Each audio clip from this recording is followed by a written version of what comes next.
Halo semua, nama saya Lara. Selamat datang di channel YouTube ini. Titel: Kasus Subang. 3 tahun perjalanan akting Yosef Hidayah dan Mimin Pintarsih. Yosef Hidayah, atau yang lebih dikenal publik dengan nama Yosef, lahir di Bukanagara, Subang, Jawa Barat pada 12 Desember tahun 1964. Ia berasal dari keluarga sederhana. Ayahnya bekerja sebagai pegawai negeri sipil di lingkungan Sesko TNI Angkatan Udara Lembang, sedangkan ibunya adalah ibu rumah tangga. Masa kecil Yosef dihabiskan di Desa Cupunagara, Kecamatan Cisalak, Kabupaten Subang. Ia tumbuh di lingkungan pedesaan yang tenang dan jauh dari sorotan. Sejak muda, Yosef sudah terbiasa bekerja keras. Salah satu pekerjaan awal yang ia jalani adalah menjadi caddy golf, yakni pekerjaan membantu pemain golf, yang banyak dilakukan remaja di daerah Subang dan Lembang pada era tahun 1980-an. Pekerjaan itu tidak hanya memberi Yosef penghasilan, tapi juga mempertemukannya dengan banyak orang dari berbagai latar belakang. Dari sanalah, Yosef mulai membangun relasi.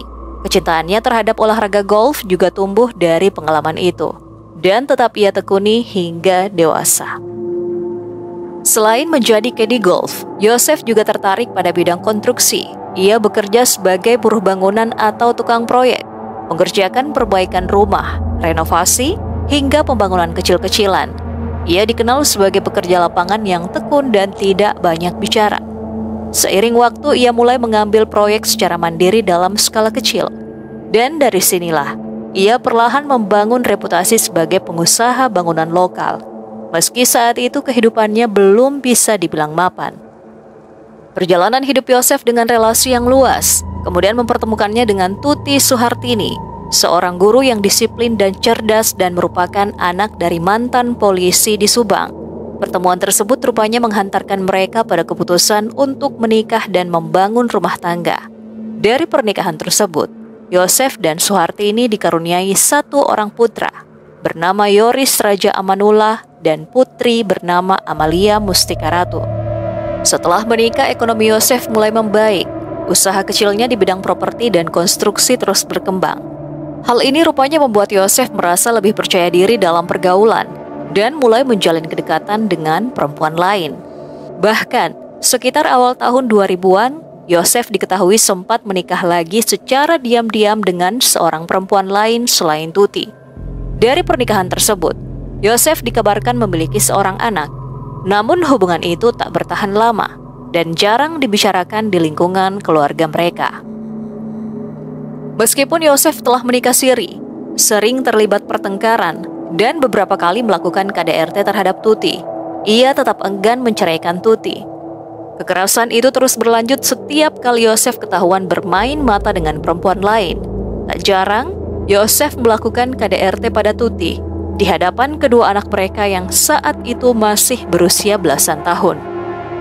Konflik rumah tangga Yosef dan Tuti kian meruncing setelah Yosef membangun Yayasan Pendidikan Bina Prestasi yang menaungi SMP dan SMA dalam satu kompleks pada tahun 2008. Tanah untuk yayasan itu dibelinya dari keluarga Mimin Pintarsih, perempuan yang bukan hanya merebut hati Yosef, tapi juga dinikahi Yosef secara siri pada tahun 2009. Pernikahan siri antara Yosef dan juga Mimin Pintarsih, janda beranak dua tersebut, tentu saja membuat Tuti marah, apalagi setelah yayasan tersebut didirikan.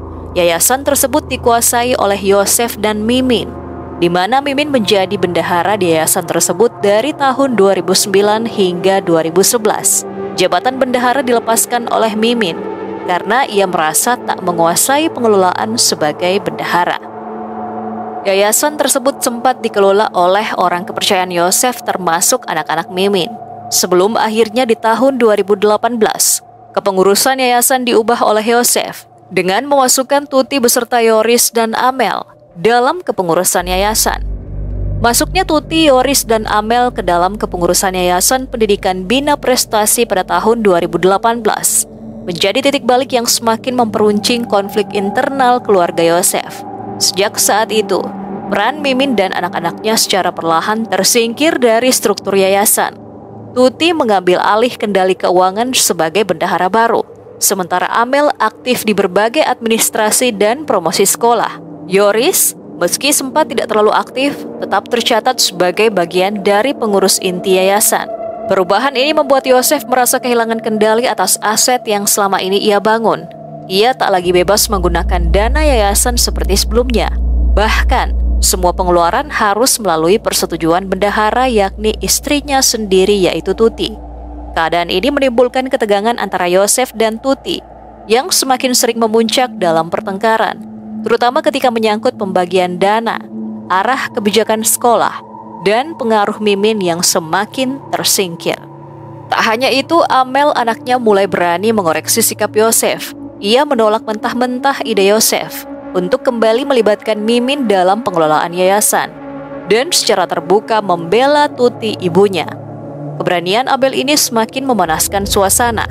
Dalam beberapa kesempatan, Yosef melontarkan kemarahan secara verbal hingga fisik terhadap anak kandungnya sendiri.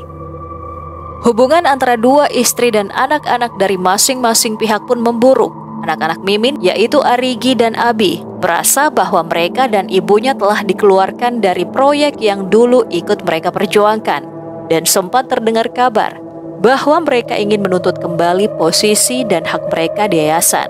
Di sisi lain, Yayasan Bina Prestasi justru berkembang pesat di bawah kendali Tuti dan Amel. Sayangnya, keberhasilan ini tidak membawa ketenangan, melainkan justru menjadi bahan bakar dalam konflik Yosef dan Tuti yang sudah lama membara. Hingga akhirnya di bulan Agustus tahun 2021, ketegangan itu memuncak pada tragedi paling kelam dalam sejarah keluarga Yosef. Yosef Hidayah, suami dari Tuti Suhartini sekaligus ayah kandung Amalia Mustika Ratu, menjadi orang pertama yang mengklaim menemukan kejadian tragis tersebut pada Rabu 18 Agustus tahun 2021. Pagi itu, Yosef baru tiba di rumah yang dihuni oleh Tuti dan Amel. Setelah malam sebelumnya, Yosef mengakui menginap di kediaman istri sirinya Mimin Mintarsi. Saat ia pulang dan setibanya di rumah Tuti, ia mendapati kondisi rumah dalam keadaan berantakan, dan kedua penghuni rumah, yakni Tuti dan Amel, tak terlihat. Yosef kemudian melapor ke Polsek Jalan Cagak. Bersama anggota kepolisian dan warga sekitar, Yosef kemudian mencari keberadaan istri dan anaknya. Jasad keduanya akhirnya ditemukan di dalam bagasi mobil Alphard yang terparkir di garasi rumah. Sebelumnya, Yosef melihat ada bekas cairan berwarna gelap di sekitar lokasi yang mengarah ke kendaraan tersebut. Ketika bagasi mobil dibuka bersama petugas kepolisian, mereka mendapati Tuti dan Amel dalam posisi yang tak wajar. Pihak kepolisian langsung melakukan pemeriksaan menyeluruh di lokasi kejadian, termasuk olah tempat kejadian perkara, meminta keterangan dari sejumlah saksi, serta membawa jenazah ke rumah sakit untuk dilakukan pemeriksaan medis lebih lanjut, guna mengetahui penyebab pasti kematian keduanya. Hasil pemeriksaan medis mengungkapkan bahwa Tuti dan Amel mengalami luka berat yang diduga disebabkan oleh benda tumpul. Selain itu, di lokasi kejadian, pihak kepolisian menemukan sejumlah barang yang diduga berkaitan dengan insiden ini, seperti papan pencuci baju yang bernoda merah, sebilah benda tajam, dan karpet yang juga terdapat bekas cairan serupa. Dari hasil autopsi diketahui bahwa Tuti diduga meninggal lebih dahulu sekitar pukul 1 dini hari, sedangkan Amel beberapa jam kemudian sekitar pukul 5 pagi. Indikasi ini memperlihatkan bahwa waktu kematian keduanya tidak bersamaan. Di kamar tidur Tuti, ditemukan jejak yang mengarah pada dugaan bahwa Tuti pertama kali diserang di ruangan tersebut. Ada pula dugaan bahwa jasad Tuti sempat dipindahkan dan dibersihkan di kamar mandi sebelum akhirnya ditempatkan di bagasi mobil. Sementara itu, dari kondisi yang ditemukan pada tubuh Amel, muncul dugaan bahwa ia sempat memberikan perlawanan saat kejadian berlangsung. Pemeriksaan lanjutan di lokasi menunjukkan adanya lebih dari satu jenis jejak kaki, yang memperkuat kemungkinan bahwa pelaku tidak hanya satu orang. Peristiwa meninggalnya Tuti Suhartini dan putrinya Amalia Mustika Ratu langsung menyedot perhatian publik. karena kondisi penemuan keduanya yang sangat tidak biasa. Jasad mereka ditemukan di dalam bagasi mobil mewah yang terparkir di rumah sendiri dalam keadaan tak wajar. Yang menjadi pertanyaan besar, tidak ada tanda-tanda perampokan. Barang-barang berharga masih berada di tempatnya, termasuk uang senilai 30 juta rupiah. Pintu dan jendela rumah tidak menunjukkan kerusakan, meskipun bagian dalam rumah terlihat dalam keadaan berantakan. Namun satu hal yang hilang adalah ponsel milik Amalia, yang hingga kini tak ditemukan dan diduga dibawa oleh pelaku. Yosef Hidayah, suami dari Tuti sekaligus ayah kandung Amel, menjadi salah satu orang pertama yang diperiksa secara intensif oleh penyidik. Dalam keterangannya, Yosef mengaku bahwa pada malam kejadian, ia menginap di rumah istri serinya Mimin Mintarsi. Namun alibi ini sempat dipertanyakan karena adanya sejumlah informasi dari rekaman CCTV, data aktivitas ponsel, dan keterangan warga yang menunjukkan adanya celah waktu yang belum bisa dijelaskan dengan tuntas. Dugaan bahwa terdapat inkonsistensi dalam kronologi Yosef membuat posisinya menjadi sorotan. Melihat kejanggalan-kejanggalan tersebut, pihak kepolisian segera mengklasifikasikan kasus ini sebagai dugaan tindak pidana berat. Penyelidikan dan penyidikan pun digelar secara intensif. Lebih dari 50 saksi telah dimintai keterangan, mulai dari anggota keluarga inti, tetangga, hingga pihak-pihak yang pernah terlibat dalam pengelolaan yayasan milik keluarga. Seiring waktu, berbagai barang bukti telah dikumpulkan dari lokasi kejadian. Di antaranya adalah jejak kaki lebih dari satu individu, sidik jari, DNA, hingga sejumlah benda yang diduga digunakan dalam kejadian tersebut. Namun, meskipun semua bukti telah didapatkan, kasus ini justru seperti berjalan di tempat. Hal ini semakin diperkeruh munculnya dugaan bahwa ada pihak-pihak tertentu yang melakukan tindakan tidak sesuai prosedur di lokasi kejadian. Salah satunya mengenai seorang petugas yang masuk ke TKP tanpa izin resmi dan melakukan tindakan pembersihan di area yang diduga menjadi lokasi penting. Dugaan adanya pelanggaran prosedur inilah yang kemudian menimbulkan kekhawatiran soal transparansi dan integritas dalam proses penyidikan. Selama lebih dari 2 tahun, belum ada satupun tersangka yang ditetapkan. Kasus ini juga sempat dilimpahkan dari Polres Subang ke Polda Jabar sejak November 2021. Namun, tak jua menemukan titik temu. Hingga akhirnya secara tak terduga, sebuah pengakuan dari orang dalam lingkaran terdekat justru menjadi titik balik yang mengubah segalanya. Pengakuan itu datang dari Dano, keponakan angkat Tuti yang secara mengejutkan menyerahkan diri ke pihak kepolisian dengan membawa informasi penting pada tanggal 17 Oktober tahun 2023. Dalam pengakuannya, Danu menyebutkan beberapa nama yang selama ini hanya dikenal sebagai saksi, yakni Yosef Hidayah, suami sekaligus ayah korban, Mimin Mintarsi, istri Siri Yosef, Arigi Reksa Pratama dan Abi Aulia, yang merupakan anak Mimin dengan suami sebelum Yosef. Pengakuan Danu membuka kembali lembaran penyidikan yang sempat dianggap buntu. Polisi pun bergerak cepat, melakukan penelusuran ulang, memverifikasi pengakuan tersebut dan menindaklanjuti proses lebih mendalam. Lebih lanjut, menurut pengakuan Danu, peristiwa tragis ini bermula pada malam tanggal 17 Agustus tahun 2021 pukul 21.00. Saat itu, Yosef bertemu dengan Muhammad Ramdhanu atau Dano di sebuah warung pecel lele. Dari pertemuan ini, Yosef menyampaikan keluhannya karena tak lagi mendapatkan uang dari Tuti dan Amel, sehingga beberapa kebutuhannya tak lagi terpenuhi. Yosef mengatakan pada Danu, ingin memberikan pelajaran pada Tuti dan Amel. Lalu sekitar pukul 22 waktu Indonesia Barat, keduanya beranjak dari warung pecel lele menuju rumah yang ditempati Tuti dan Amel di kampung Ciseuti. Yosef masuk terlebih dahulu ke dalam rumah disusul oleh Danu. Di dalam rumah, sempat terjadi pertengkaran antara Yosef dan Tuti.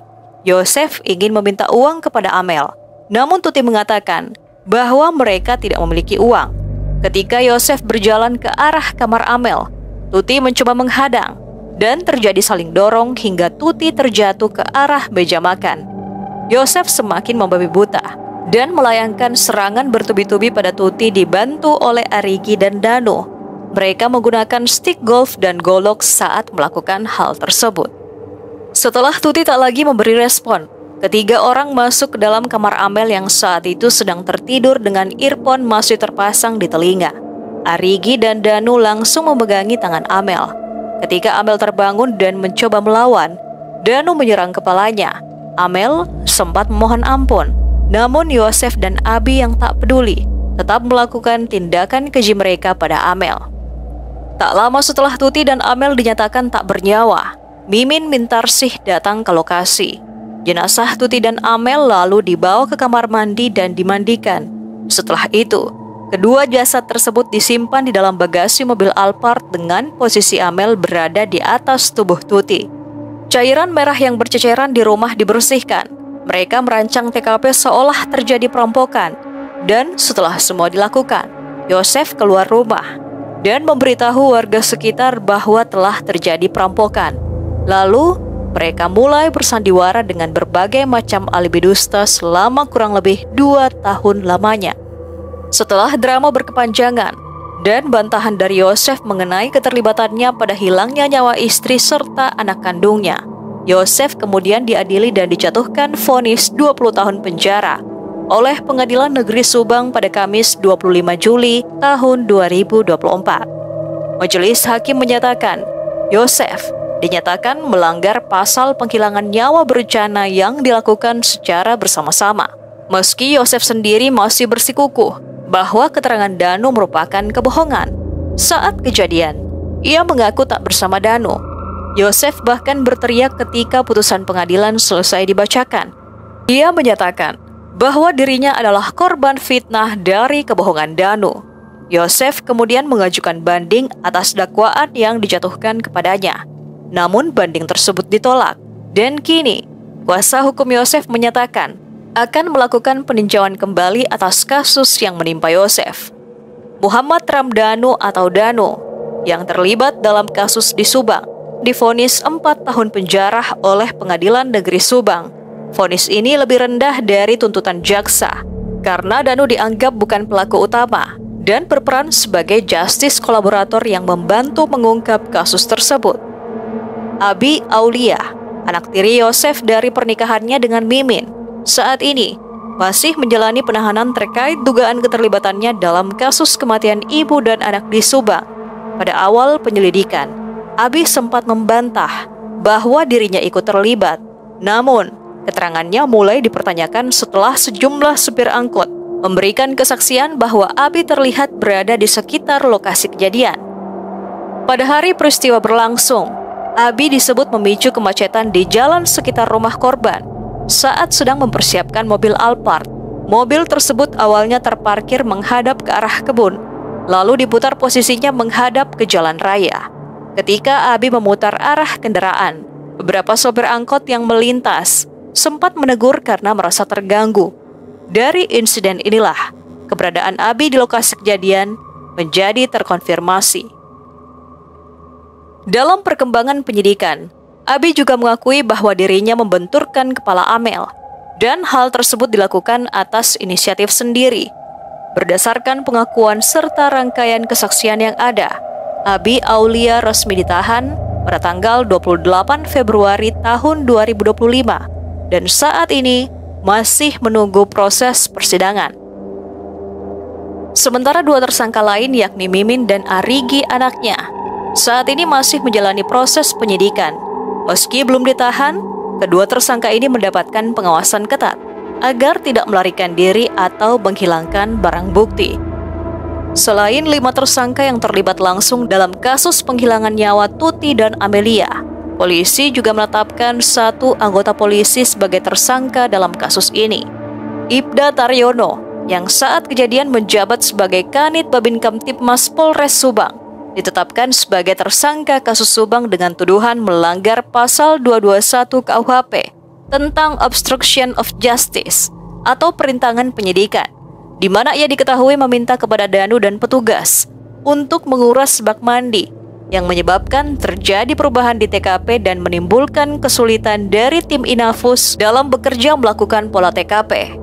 Atas pasal itu, ancaman hukuman Ibda Taryono yakni 9 bulan penjara. Namun, karena ancaman hukuman di bawah 5 tahun, Ibda Taryono tidak ditahan.